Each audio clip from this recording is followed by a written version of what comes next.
Hey traders, David Frost, my strategic forecast. You're here for another episode of Common Sense Market Analysis. Today is Thursday, May 12, 2022. We're looking at a daily chart of the SPY or Spider, which is the proxy for the S&P 500. What do we have on the docket today? There's a lot of stuff on the docket. There's a lot of stuff going on around the market. I've got a lot of information. Let's get rolling. First thing we do is start with the daily chart. Is anything jumping off the screen at us? By the way, what is that 385.75 price? Guess what? We already know about that. We knew that the zone was a spike of 386 down to 381.25. Today's low, just by happenstance, happens to be 385.15. They turned around, went back in the other direction, and had a nice rally into the closing bell. Just for starters, here's our 5-minute chart. Right of the vertical is today's activity,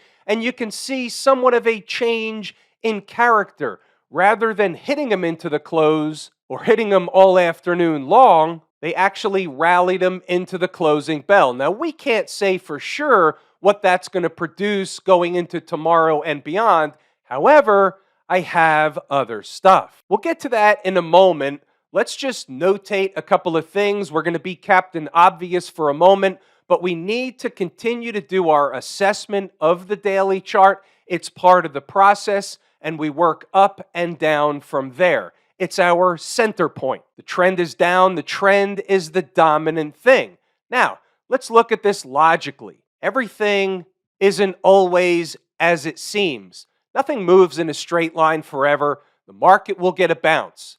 We've been looking for a low. We talked about an important zone, 385.75 down to 381.25. They came into it today and found support. Think about this for a second. You'll see some of this in the notes later. First, they came down right away in the morning. They looked like they were going to get right into the zone. They turned around and had a rip-roaring rally up in the other direction. That created what I like to call unfinished business. Had they done this in the morning session, for example, going all the way down and spiking 386 in the morning, that may have been a different kind of day, a different kind of tradable opportunity. But they didn't do it, and then they decided to do it later in the day. You can't take this trade late in the day as they're melting down in the afternoon session. You don't know that they're going to turn around into the closing bell. There's not enough time on the clock to make a trade. You don't want to be left holding the bag. And by the way, this is sponsored by the Trick, Trap, Fool, and Frustrate crew.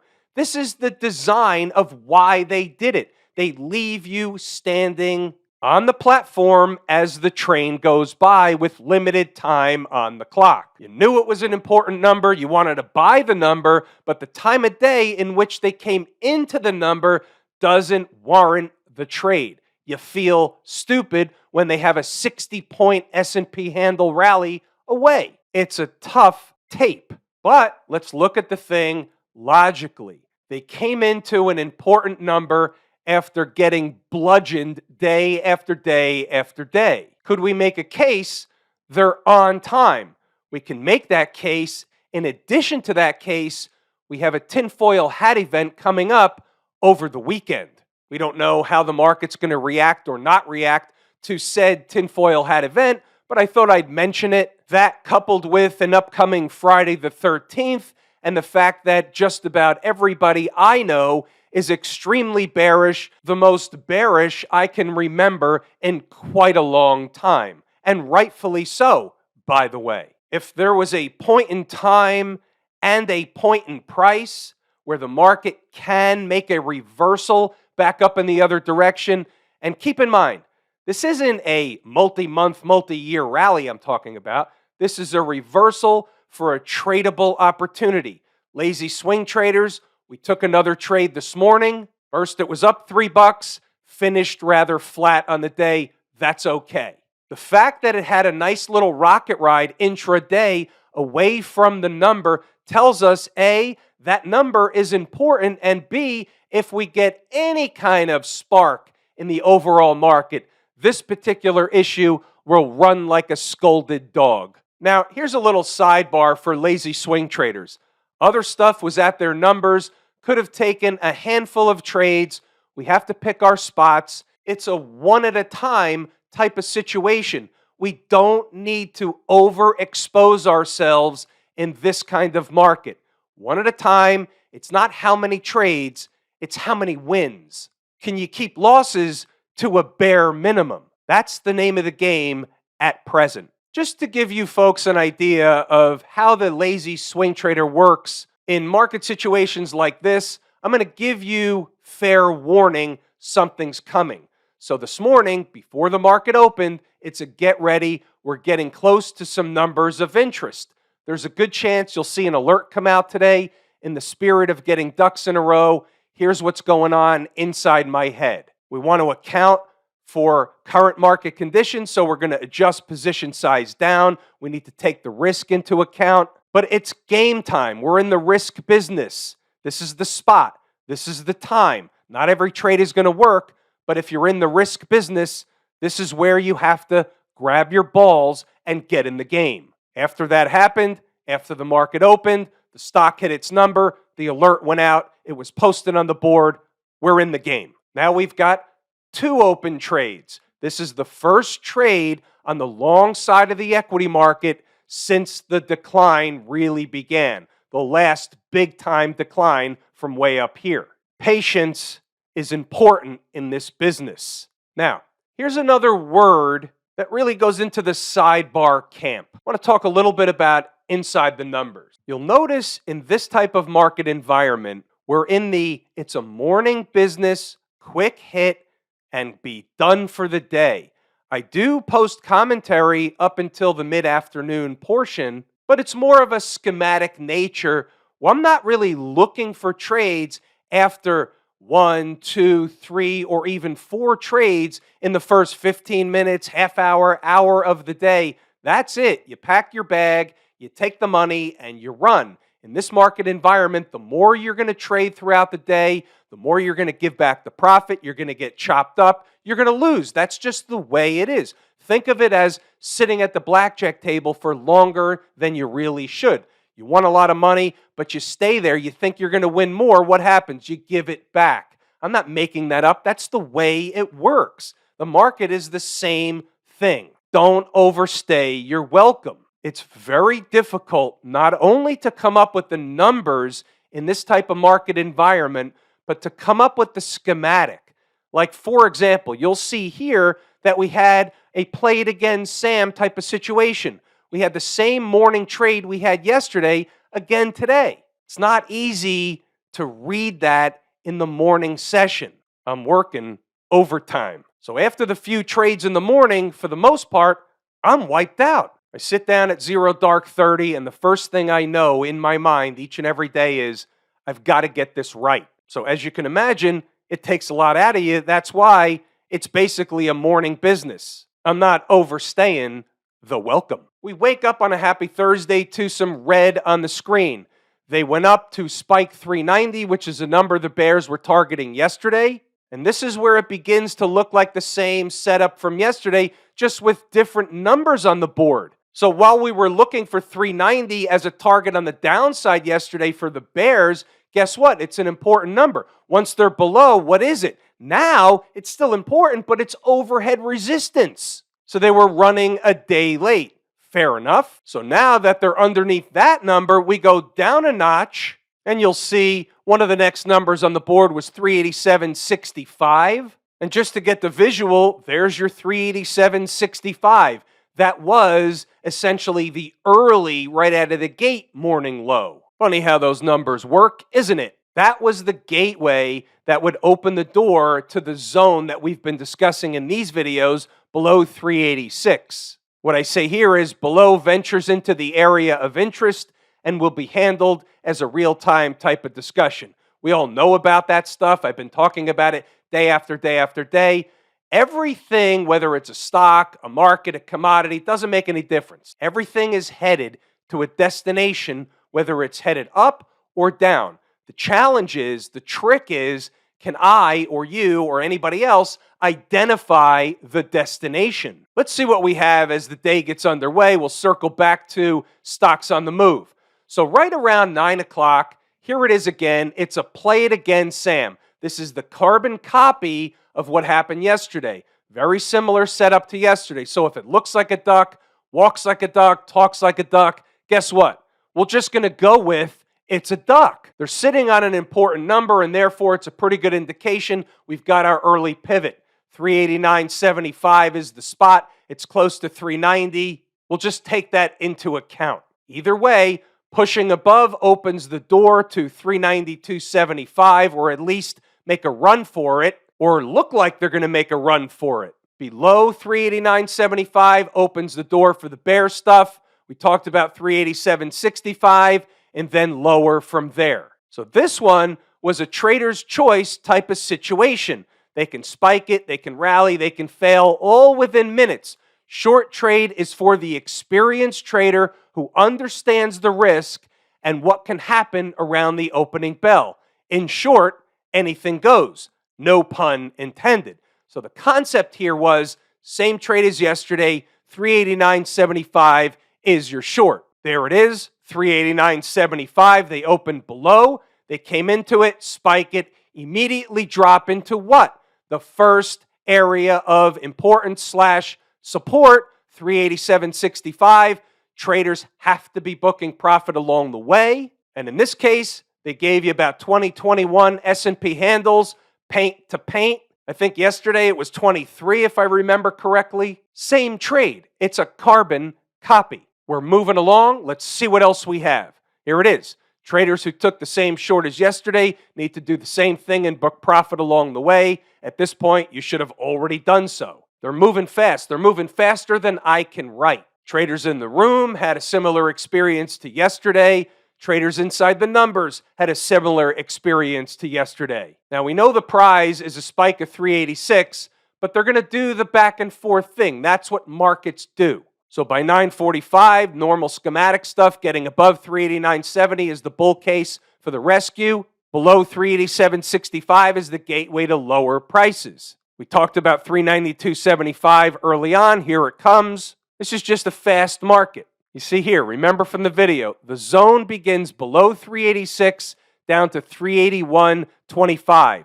They should get into that zone. Early on, we had what was the makeup of two pivots, one if they were going to go lower, another if they were going to go higher. Above one is bullish, below one is the bear case. And here we have at 10:12. This is what it was looking like at the time. I'm just going out on the edge a little bit saying, hey, this is kind of what we're looking for, so I'm on the lookout for this. A gap down, they flush out the weak hands, reverse the tape. But at this point in time, we had 385.75 was unfinished business. They've been doing a lot of that lately. But when I see that, in my heart of hearts, I really know that they have to come back down. All right, let's see what else we have. We'll circle back to stocks on the move, but it was another blockbuster day for Inside the Numbers and Inside the Number Live members, similar to yesterday. 10:57. Write this stuff down. Put it on a sticky note. You're going to learn stuff. Just because the market's moving in one direction doesn't mean it's going to keep moving in the same direction. Markets go up, markets go down. So here we go, approaching 11 o'clock. 394.50 to 395 zone is overhead resistance. Should get a reaction back in the other direction. Not if you're closing candles above 396. That was the wrong point. Back to the chart. There's your zone. 394.50 to 395 is overhead resistance. They came up to it, they spiked it, and they did what? They came all the way back down. Funny how that works. This is your tour guide information to the markets. Read the notes, go back to the chart to double check the work. If you're at all active in the market during the trading day, then this can be a valuable piece of information to each and every one of you. We had a list of stocks on the move today. We're going to take a look at SYF, General Motors, ABC, and we're not going to look at Tesla, Disney, or Zoom because they didn't hit their price objectives or entry targets. Therefore, they're off the board. Although we will look at Tesla anyway.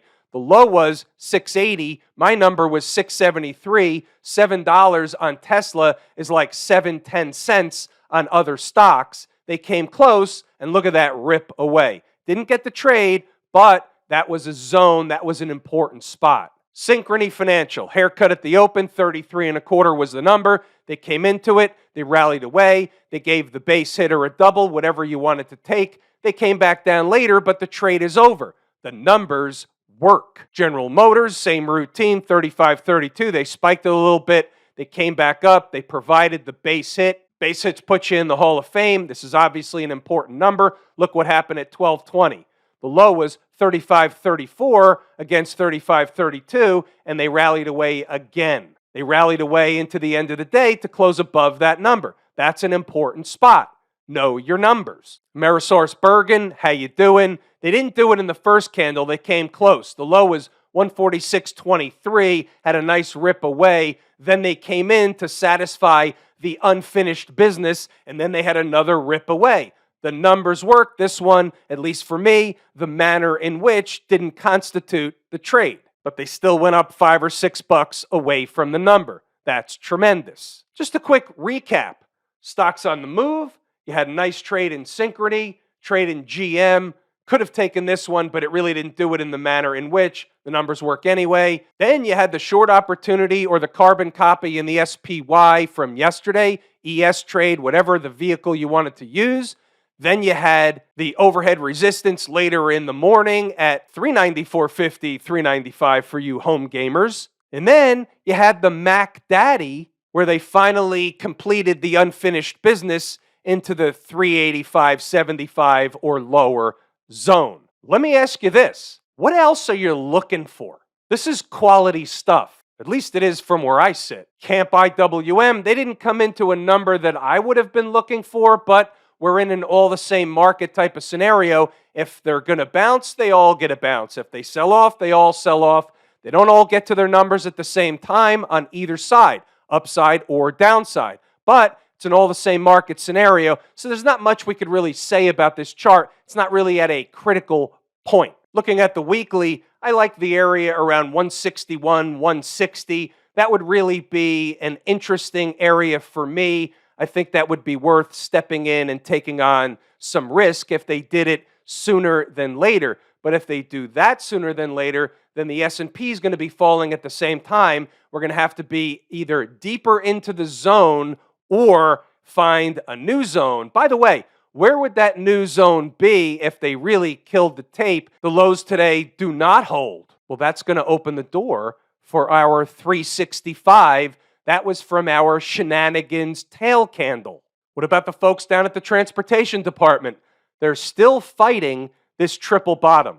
As long as they don't close below that triple bottom, stay there and continue going lower. If they try a rescue operation, along with everything else, if the market's going to get a bounce, transports are going to bounce, the Qs are going to bounce, IWM, everything under the sun will bounce. It's all the same market. But this is in a downtrend. The trend is your friend until she throws your crap out the window. If the markets are going to get a bounce right now, it would be called an oversold bounce. Dead cat bounce, relief rally until further notice. If it morphs or develops into something different than that, that's fine. We'll talk about it at the time. Right now, we're looking for a DCB, aka a dead cat bounce. Qs, all the same market. There's nothing else we can say about these. The concept holds true for the entire marketplace. My number was 282.50. Low today on the Qs, 284.94. Unfinished business. The financials, XLF, we're staying on the weekly charts because you can't see anything else on the daily charts. Again, if they come into this zone, the rest of the market will have been falling hard and fast. However, they don't have to get into this zone in terms of the XLF and the weekly chart. They don't have to do it right now. That was just an area of interest that I would be willing to put on some risk if they got there sooner than later. If the S&P and other markets are going to bounce, guess what? The financials will bounce too. Same routine in Smash Mouth. They're up $1 today. So let's talk about this for a second. You got Smash Mouth up 0.5%. It's not a big deal, but it wasn't down. IWM was up about 1% today. The transports were up a little bit, but they weren't down. Canary in the coal mine, favorite market leading indicator, and Smash Mouth is a pretty good proxy for the tech space as a whole. Now, that's not a negative sign for the market, it's a positive sign. Market came into an interesting area. Other markets were up today, not down. You could see they're trying to find a low. For a couple of days, we've been saying they're trying to find a low. The place, at least from a short-term perspective, for that low was where the S&P hit today.